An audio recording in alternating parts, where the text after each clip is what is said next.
So tonight's story comes from the New Testament. See, the Bible, what we call the Bible, actually has two different parts. There's an Old Testament and a New Testament. Galing daw sa New Testament yung kwento ngayon. The Old Testament is up until the time of Christ, and then the New Testament is from Christ up until the future. Nung Old Testament, galing nung wala pa si Christ sa mundo. Tapos nung New Testament, kung andyan na siya. All right, so everybody ready? Oh, first of all, look at the camera and say hi to America. All right, now, Ano na kayo harap? the story will be up here on the screen, and Jenna and Rochelle are going to be... Jana and Jana. Oh, Jenna and Jenna. To Jenna and Jenna. Jenna and Jenna. We'll be reading. I'm sorry, I thought Jenna and Rochelle. So it's Jenna and Jenna will be reading. How are you doing? Good. All right. This one is called Jesus and Zacchaeus. Anong title? Anong title? Jesus and Zacchaeus. It was written by Edward Hughes, illustrated by Janie Forrest. I just want to give them credit. So I'm taking it from their website. So, all right, here we go. One day, Jesus passed through Jericho. The city has been destroyed by Joshua long ago. Now it was rebuilt, and many people lived there. Among them was a man named Zacchaeus. Okay, so Jesus is on his way, and he passes through a city called Jericho. If you remember in the Old Testament, it talks about it here. Joshua, there's a song we used to sing when I was a kid called Joshua Fought the Battle of Jericho. Jericho, Jericho, Joshua fought the battle of Jericho, and the walls came tumbling down. Ayun yung kanta yung nabanggit ni Jericho na place. Si Jesus daw pumunta sa Jericho. I forgot. Sorry. Thank you. I'll just go on. So anyway, Jericho was a city that had been destroyed by God when the children of Israel came into the land of Canaan. Yung Jericho, ayun daw yung sinira ni God na city. So then it's now been rebuilt, and Jesus is going through that city, and also who lives in that city is a man named Zacchaeus. Okay, we're going to find out about May Zacchaeus. nakatira doon sa city na yun, sa Jericho na nawasak ni God. Zacchaeus yung pangalan. And now Jenna will read. Tandaan nyo may Being quiz a tax tayo. collector made Zacchaeus very rich. His house many being the biggest and the best in the block. So Zacchaeus was a tax collector. Yeah. Si Zacchaeus siya yung nangongolekta ng mga butaw, mga tax. Ganun. Buwis. So he probably wasn't very well liked by his fellow citizens. Hindi siya mabait sa mga niya, sa mga kalugar niya. But it made him very rich. Pero pinapayaman siya nun. Now Jenna will read. But he was also very short, not short of money, but short of height. Zacchaeus had never grown as tall as other people. So Zacchaeus was a little bitty guy. Zacchaeus was a wee little man. You guys sing that song? A wee little man was he. Ayun yung kanta na yun. Maliit daw siya. Si Zacchaeus, maliit daw.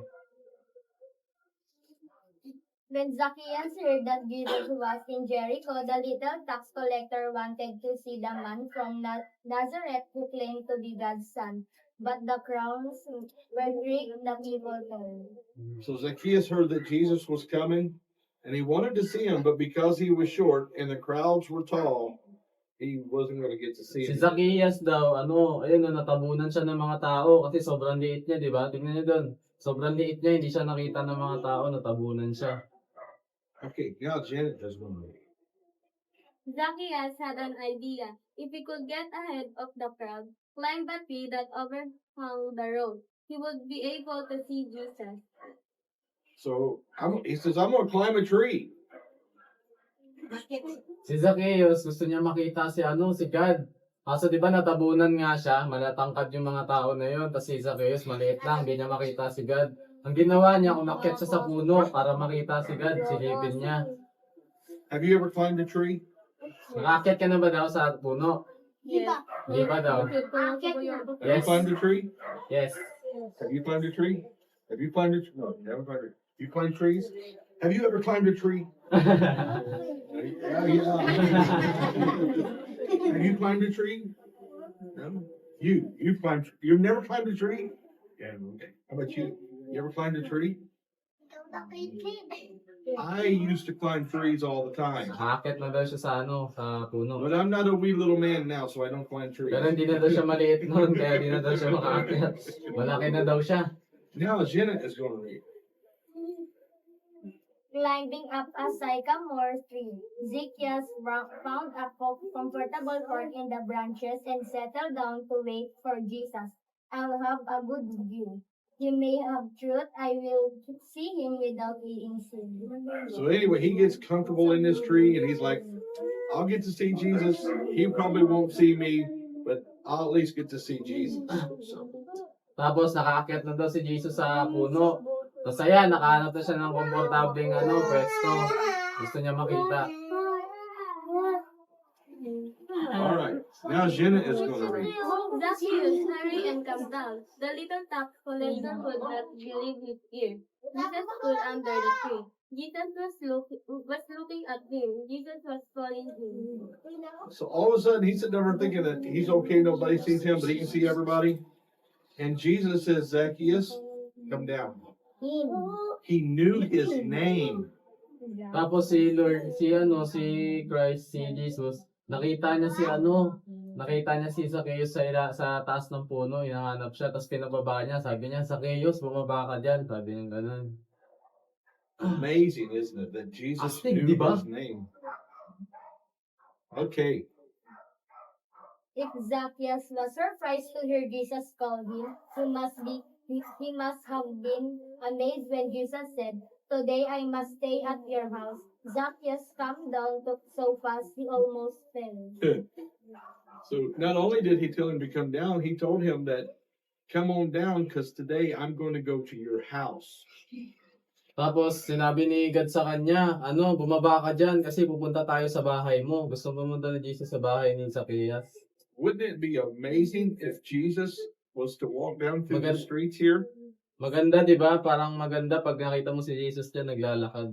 and look at you and say, I want to go to your house? Tapos pag nakita mo si Jesus dyan sa labas, sabihin niya sa'yo na, gusto ko pumunta sa bahay niyo. Masaya yun, di ba?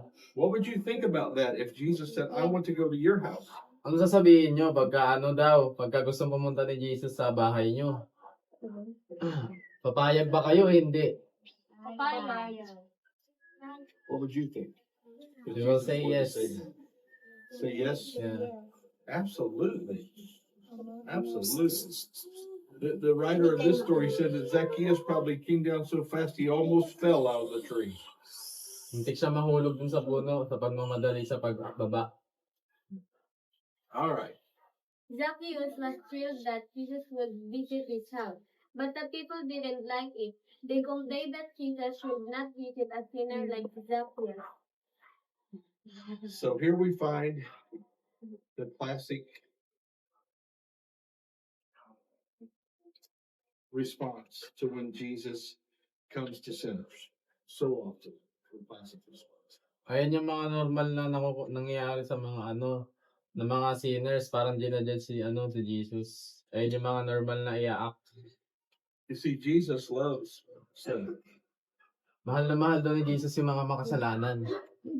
People sometimes don't love sinners, Yung mga tao, galit daw sa mga sinners, sa makasalanan, hindi nila mahal yun.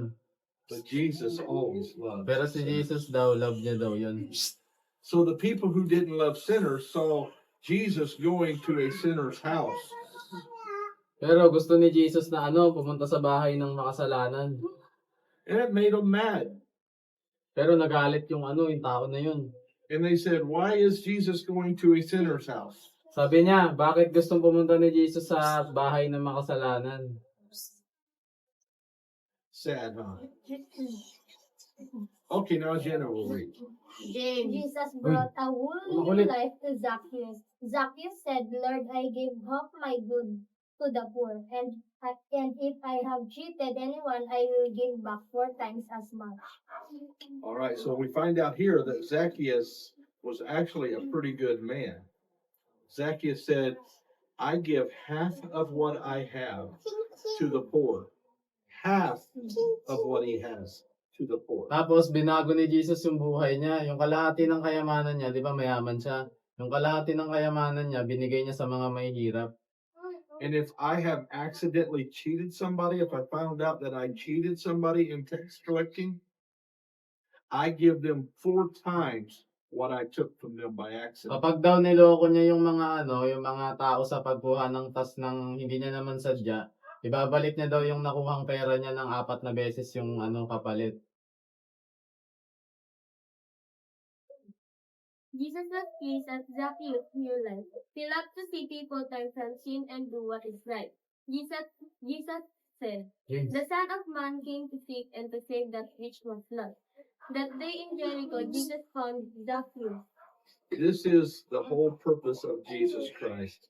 The reason Jesus came to this earth was to save the lost. Ayan yung dahilan kung bakit meron Jesus sa mundo. Para daw tulungan yung mga nawawala sa tamang landas. We are all lost. Tayong lahat nawawala tayo sa tamang landas. Salvation isn't automatically given to us just because we're born. Yung salvation na yon, yung tulong from galing sa God, binibigay sa atin sa pagkapanganak pa lang natin. But salvation is given to us when we are born again. Tapos binibigay yung salvation pagka pinanganak tayo uli sa pamamagitan ng pagtanggap kay Jesus Christ. That's why Jesus said, you must be born again. Ayun yung sinabi ni Jesus, kaya sabi niya na dapat ipanganak kang muli bilang alagad ko, sabi niya. And what that means is we accept Jesus Christ Ang ibig sabihin nun, kailangan natin tanggapin si Jesus daw sa puso natin. as our Savior and Bilang our Savior Lord. natin, tsaka Lord. So, if you listen, Galing kayo. if you haven't accepted Jesus Christ as your Savior, I want you to do that today because I want you to know Jesus as your Lord and your Savior. Uy, James, Hey, listen. pag hindi niyo daw tinatanggap pa si Jesus ngayon, gusto niya daw na tanggapin niyo siya ngayon para maging tagapagligtas niyo. Okay, so in doing that, if you want to accept Jesus as your Savior, I want us to all bow our heads and we're going to pray. Okay? Babaw daw yung head, tas magpipray daw, pipikit. If you want to accept Christ as your Savior, if you believe that Jesus Christ wants to save you, Kung gusto niyang maligtas ni Jesus, I want you to pray with me, okay? gusto niya magdasal kayo kasama siya. Dear Jesus, Sabayan niyo siya. Repeat up, pagtapos sasabihin, ulitin niyo. Ulit. if they want to be saved, Pag gusto niyong maligtas. So, 1, 2, 3. Pag gusto niyong Hindi. Yung sasabihin niya lang. 1, 2, 3. dear Jesus, Dear Jesus, I love you with all of my heart, I love you with all my heart, and I want you to come into my heart to live. and I want you to come in my heart to live. I accept you as my Lord. I accept you as my Lord, I accept you as my Savior. I accept you as my Savior. I want to learn of you. I want to learn of you. Teach me your ways. Teach me your ways. Let your Spirit direct my every day Let your spirit direct my life. and lead me into your path of righteousness. And lead me into your path And lead me to your path of righteousness. of righteousness. Let me live from this day forward, Let me live from this day forward, from this day forward as a child as a child of God. of God. I ask this humbly I ask this humbly in the name of Jesus. in the name of Jesus. Amen. Amen. All right. Good. Jesus loves you. Mahal daw kayo ni He Jesus. loves you. Ah.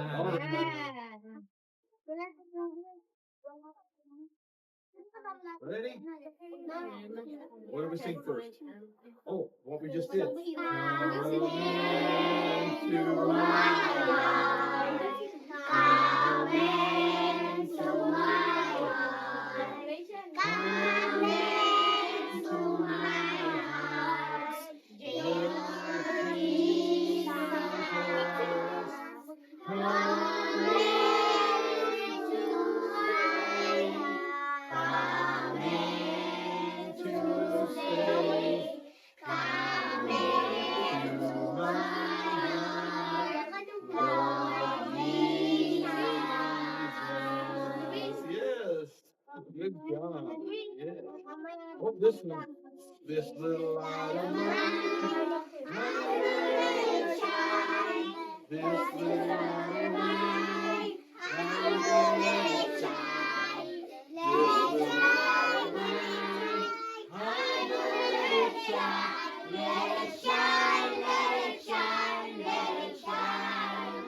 I won't let Satan get out. I'm gonna let it shine. I won't let Satan get out. I'm gonna let it shine. I won't let Satan get out. I'm gonna let it shine. Let it shine. Let it shine. Let it shine. Hide it under a bushel. I'm gonna let it shine. Hide it under a bushel. I'm gonna let it shine. Hide it under a bushel. I'm gonna let it shine. Let it shine. Let it shine. Let it shine. Oh, this one. Jesus loves me, this I know, for the Bible tells me so. Little ones to him belong. They are weak, but he is strong. Yes, Jesus loves me. Yes, Jesus loves me. Yes, Jesus loves me. The Bible tells me so. Yes, good job. What is it? Oh, what's the other one? What is it? Father what? Father what? Father Abraham. Are you ready? I'm gonna sit right here.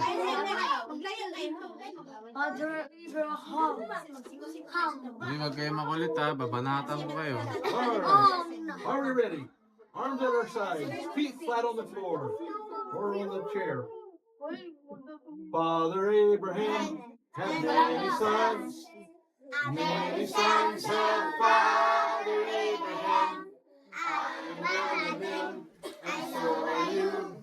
So let's just praise the Lord right now. Father Abraham had many sons. Many sons had Father Abraham. I'm one of them, and so are you. Some of you aren't singing. So let's just praise the Lord right now. Father Abraham. Hey. Many sons have Father Abraham. I'm one of them, and so are you. So let's just praise the Lord right on, left on, right foot. Father Abraham had many sons. Many sons have Father Abraham. I'm one of them, and so are you. So let's just praise the Lord right on, left on, right foot, right foot. Father Abraham had many sons. Many sons have Father Abraham. I'm one of them, and so are you. So let's just praise the Lord right on, left on, right foot, left foot. Turn around, sit down, yeah. All right, good job. All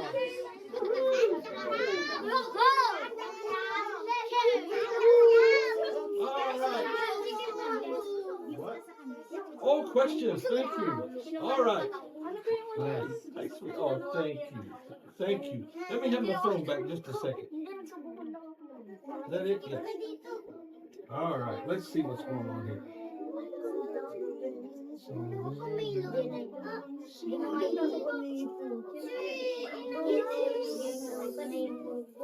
How do you turn off the mirror?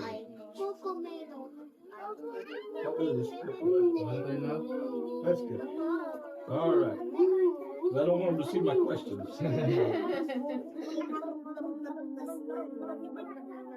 All right. What was the name? Oy, oy. Oy, may tanong tayo. May tanongan. May premyo to ah. 5,000 cash. What was the name of the city where Jesus was going, where he met Zacchaeus? Anong pangalan ng city na yon? Yung papunta siya. Yung lugar nila sa Zacchaeus. There we go, Jericho. Taas kamay. Isa pa. Time to steal. Jericho. Jericho. yes. Ah! Taas kamay kasi.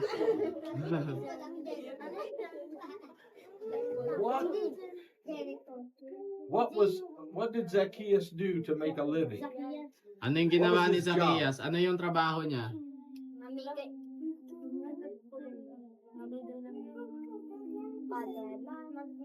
What? Ano? Giving food. No. No.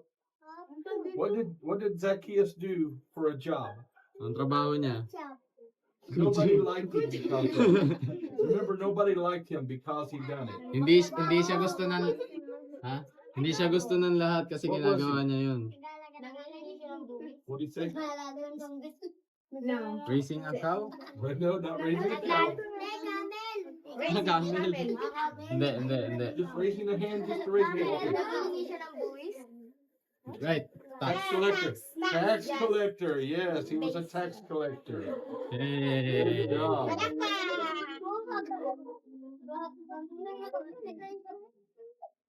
Well, Again. Zacchaeus had a little bit of a problem, though. What was the reason that he? See, what was the reason he had? Why did Zacchaeus have to climb the tree? Bakit kailangan umakyat ni Zacchaeus dun sa puno? Sino yung gusto niyang? Ano yun?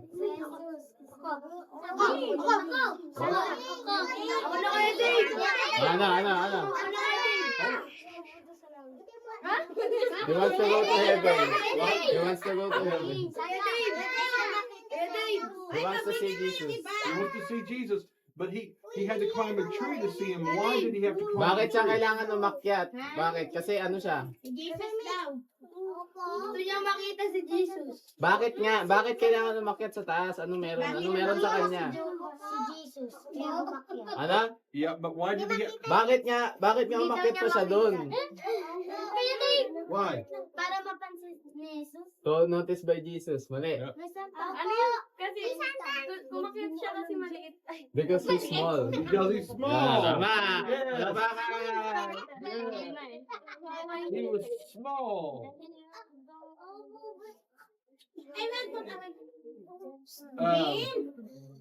Talaga si James. James, kung nakita ka nila Let's see. What did Jesus say to Zacchaeus when he saw him up in the tree? Ano yung sinabi ni Jesus kay Zacchaeus na nakita siya sa taas ng puno? Separation. Go to your house. Tama, right. That's correct. That's correct. You go to your house, right?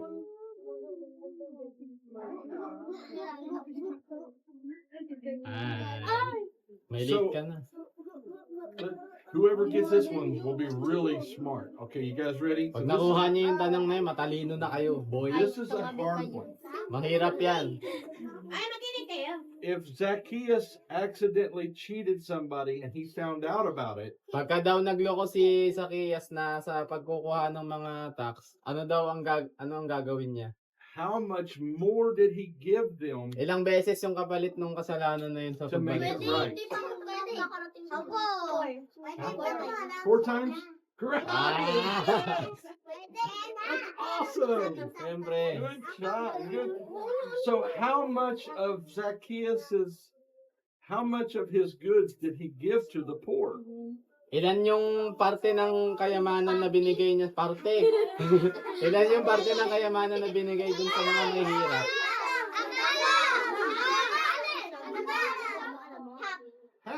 Tama. Man, you guys are smart. All right, that's all the questions for today. Good job, guys. Let's do it. Let's learn another song, okay? Let's stand up. Everybody stand up. We're going to learn another song. May bagong kanta daw. Here's the new song, all right? This is about the story that we just read. It's called Zacchaeus Was a Wee Little Man. All right, ready? It goes like this. I forget all the... I'm going to have to call Kayla and let her teach me the song again. But we'll start with this, all right? I remember now. Here's, okay. Oi, oi, oi, oi, oi, oi. Ready? Oi, oi, oi, oi. Oi. Ready? You go. Zacchaeus was a wee little man was he. He climbed into a sycamore tree, the Lord he wanted to see. And when the Savior passed that way, he looked up in the tree. He said, Zacchaeus, make haste. Come on down. I'm going home with thee. Okay, you guys got the words? Kabisado niyo ba? All right, you ready? Say it with me. Zacchaeus was a wee little man was he. He climbed into a sycamore tree, the Lord he wanted to see. And when the Savior passed his way, he looked up in the tree. He said, Zacchaeus, make haste, come on down. I'm going home with thee. Good job.